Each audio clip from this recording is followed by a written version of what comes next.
அடுத்ததாக 48வது அதிகாரத்துக்குள்ளாக நாம் செல்லலாம். 48வது அதிகாரம் ஏற்கனவே நாம் பார்த்தவண்ணமாக 47 அவனுக்கு வயது 147 ஆகிவிடுகிறது. இந்த இடத்துல இன்னொன்றை நாம் கவனிக்க வேண்டும். யோசேப்பு 17 ஆண்டுகள் வாழ்ந்து சிறு வயதிலே தந்தையோடு வாழ்ந்து எகிப்துக்கு அடிமையாக வந்தான். யாக்கோபு தன்னுடைய இறுதி வருடமாகிய 17 ஆண்டுகளை எகிப்திலே செலவழித்தான். இதை ஒரு நகைமுரண் அல்லது ஒப்பீடாக பார்க்கலாம். 17 ஆண்டுகள் சிறு வயதிலே யாக்கோபோடு யோசேப்பு இருந்தான். ஆனால் யாக்கோபுடைய இறுதி காலத்தில் 17 ஆண்டுகளை தன் மகனாகிய யோசேப்போடு செலவழிக்கின்றான். அது ஒரு கவனிக்க வேண்டிய ஒரு செய்தியாக இருக்கின்றது. நாம் ஒரு சில வசனங்களை இந்த அதிகாரத்திலும் படிப்போம். அதற்கு பின்பு உம்முடைய தகப்பனாருக்கு வருத்தமாக இருக்கிறது என்று யோசேப்புக்கு சொல்லப்பட்டது. அப்பொழுது அவன் தன் 2 குமாராகிய மனாசேயையும் எப்பிராயீமையும் தன்னோடு கூட கொண்டு போனான். இதோ உம்முடைய குமாரனாகிய யோசேப்பு உம்மிடத்தில் வந்திருக்கிறார் என்று யாக்கோபுக்கு அறிவிக்கப்பட்டது. அப்பொழுது இஸ்ரவேல் தன்னை திடப்படுத்தி கொண்டு கட்டில் மேல் உட்கார்ந்தான். யாக்கோபு யோசேப்பை நோக்கி, சர்வ வல்லமுள்ள தேவன் கானான் தேசத்தில் உள்ள லூஸ் என்னும் இடத்தில் எனக்கு தரிசனமாகி என்னை ஆசீர்வதித்து நான் உன்னை பலுகவும் பெருகவும் பண்ணி உன்னை பலுத்த ஜனக்கூட்டமாக்கி உனக்கு பின்னொரு சந்ததிக்கு இந்த தேசத்தை நித்திய சுதந்திரமாய் கொடுப்பேன் என்று என்னோட சொன்னார். எப்படி அவனுடைய அந்த பழைய நிகழ்வுகளை நினைவுறுகின்றான். மேலும் சொல்லுகிறான், நான் உன்னிடத்தில் எகிப்துக்கு வரும் முன்னே உனக்கு எகிப்து தேசத்தில் பிறந்த உன் 2 குமாரரும் என்னுடைய குமாரர். அதாவது இப்போ என்ன செய்கிறான் என்றால், மனாசே மற்றும் எப்பிராயீமை தன்னுடைய பிள்ளைகளாக அடாப்ட் பண்ணுறார். அடாப்ட் பண்ணுற சடங்கை பின்னால் நாம் பார்க்குறோம். அதுக்கு முன்பாக அவர் சொல்லார் 7ஆம் வசனத்திலே, நான் பதானை விட்டு வருகையில் கானான் தேசத்தில் எப்ராத்துக்கு கொஞ்சம் தூரம் இருக்கும்போது வழியிலே ராகேல் எண்டையில் மரணம் அடைந்தாள். அவளை அங்கே பெத்லகேம் என்னும் எப்ராத்து அவருக்கு போகிற வழியிலே அடக்கம் பண்ணினேன் என்றான். இங்கே ராகேலை அவர் நினைவு கூறுகிறார். ஒன்று யோசேப்புக்கும் ராகேல் தாய், இன்னொன்று தன்னுடைய மரண தருவாயிலே தான் மிகவும் நேசித்த ராகேலை நினைவு கூர்ந்து அவளை அன்பான ஒரு கனத்தை அந்த இடத்திலே கொடுத்தார் என்று சிலர் பார்க்கிறார்கள். அந்த மரண தருவாயில் அவளுடைய அந்த ராகேலை சொன்னது அவருடைய அன்பு மற்றும் ராகேலு கொடுத்த உரிய கனத்தை சொல்கிறது என்று சில அறிஞர்கள் சொல்கிறாங்க. இவனமாக தன்னை குறித்து தன்னுடைய வாழ்க்கை குறித்து சுருக்கமாக தன்னுடைய மகனிடம் சொல்லிவிட்டு அவனுடைய 12ஆம் வசனத்தில், அப்பொழுது அவனுடைய முழங்கால்கள் நடுவே இருந்த பிள்ளைகளை யோசேப்பை பின்னிட பண்ணி. இப்போது இந்த முழங்கால் நடுவே 2 பிள்ளைகளையும் கொண்டு நிறுத்தி இருக்கின்றார். 2 பிள்ளைகள் என்றால் இப்போது இவர்கள் சிறு பிள்ளைகள் அல்ல. ஒரு அறிஞர் இவனமாக சொல்கின்றார், மனாசேக்கு 26 வயதும் எப்பிராயீமுக்கு 20 வயதும் இந்த காலத்தில் ஆகியிருந்தது என்று சொல்கிறாங்க. 2 பிள்ளைகளும் அந்த முழங்காலுக்கு இடையில் நிறுத்தி இருக்கிறார்கள். இந்த முழங்கால் இடையில் நிறுத்துவது எதை காட்டுகிறது என்றால், அந்த காலத்தில்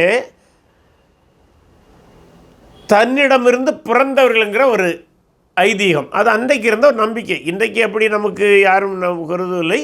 ஒரு யூதர்கள் அப்படி வைக்கிறார்களா என்று தெரியாது. அதாவது அடாப்ஷன், தத்தெடுக்கும்போது அந்த முழங்காலுக்கு முன்பாக அந்த பிள்ளை நிறுத்தி எடுப்பார்களாம். அதாவது என்னிடமிருந்து பிறந்தவன் என்பதுக்கு ஒரு அடையாள செயலாக அதை செய்கிறார்கள். இவனமாக முழங்கால் நடுவே பிள்ளைகளை நிறுத்தி யோசேப்பு எடுக்கின்றார். அது மட்டுமல்ல, யாக்கோபும் அந்த முழங்கால் நிறுத்தி அவர்களை ஆசீர்வதிக்கின்றார். அந்த பின்பு யோசேப்பு தன்னுடைய தந்தையை வணங்குகின்றார். இந்த இடத்துல நாம் கவனிக்க வேண்டியது, பார்வோனுக்கு அடுத்த நிலையில் எகிப்துடைய 2வது உயரிய பதவியிலே யோசேப்பு இருக்கின்றார். ஆனாலும் தன்னுடைய தந்தையை தாளை குனிந்து வணங்குவதற்கு இவர் தயங்கவில்லை என்பதை நாம் கவனிக்க வேண்டும். அதாவது பெற்றோரை கனப்படுத்துவதற்கு வயது தடை அல்ல, பதவி தடை அல்ல என்பதை நாம் அறிந்து கொள்ள வேண்டும். அடுத்ததாக இப்போது மீண்டும் தன்னுடைய பிள்ளைகளை இறுதி காலத்தில் ஆசீர்வதிப்பதற்காக யோசேப்பு ஒரு வழியை செய்கின்றார். அதாவது மூத்த மகனாகிய மனாசேயை யாக்கோபுக்கு வலது பக்கத்திலும் இளைய மகனாகிய எப்ராயிமை யாக்கோபுடைய இடது கை பக்கத்தில் நிறுத்துகின்றார். அப்போது யாக்கோபு ஒன்றை செய்கின்றார். தன்னுடைய வலது கையை எடுத்து எப்ராயிமின் இளையவனாகிய எப்ராயிம் கைது வைக்கின்றார். தன்னுடைய இடது கையை எடுத்து மூத்தவனாகிய மனாசேயின் மேல் வைக்கின்றார். இதை பார்த்த உடனடியாக யோசேப்பு சற்று பதட்டமடைந்தான். அல்லது அவன் அதை விரும்பவில்லை. வசனமும் அப்படி தான் சொல்கிறது. 17 வசனம், தகப்பன் தன் வலதுகையை எப்ராயிமுடைய தலையின் மேல் வைத்ததை யோசேப்பு கண்டு அது தனக்கு பிரியமில்லாததாக இருந்தபடியால் எப்ராயிமுடைய தலைமையில் இருந்த தன் தகப்பனுடைய கையை மனாசேவிடந்து தலையின் மேல் வைக்கும்படி எடுத்து என்று பார்க்கும்போது, என் தகப்பனே அப்படியல்ல, இவன் மூத்தவன், இவனுடைய தலையின் மேல் உம்முடைய வலதுகையை வைக்க வேண்டும் என்றான். அவன் தகப்பனோ தடுத்து, அது எனக்கு தெரியும் என் மகனே, எனக்கு தெரியும், இவனும் ஒரு ஜனக்கூட்டமாவான், இவனும் பெருகுவான், இவனுடைய தம்பியோ இவனிலும் அதிகமாய் பெருகுவான் என்று சொல்கிறார். இவனமாக ஆண்டவர்